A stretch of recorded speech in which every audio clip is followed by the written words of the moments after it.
மண்பானையில செஞ்ச இடிச்சு வச்ச நாட்டுக்கோழி ரசம் நல்லா காரசாரமா எப்படி பண்றதுன்னு பார்க்கலாமா? ஃபர்ஸ்ட் நாட்டுக்கோழி இந்த மாதிரி ஒரு இடிக்கல்ல நல்லா இடிச்சு எடுத்துக்கோங்க.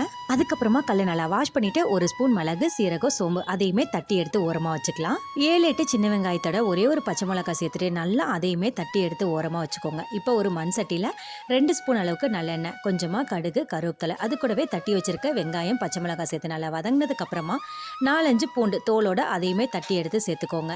இப்போ இது கூடவே நல்லா இடிச்சு வச்சிருக்க நாட்டுக்கோழியும் சேர்த்துக்கோங்க. இப்போ இது கூடவே 2 சின்ன தக்காளி நல்லா பிழிஞ்சு விட்டுட்டு அது கூடவே 1/4 ஸ்பூன் மஞ்சள் தூள், தேவையான அளவு உப்பு சேர்த்துட்டு நல்லா கலந்து விட்டுக்கலாம். 2 நிமிஷத்துக்கு நல்லா வதங்கினதுக்கு அப்புறமா இடிச்சு வச்சிருக்க மிளகு, சீரகம், சோம்பு தூள் சேர்த்து நல்லா கலந்து விட்டுக்கோங்க.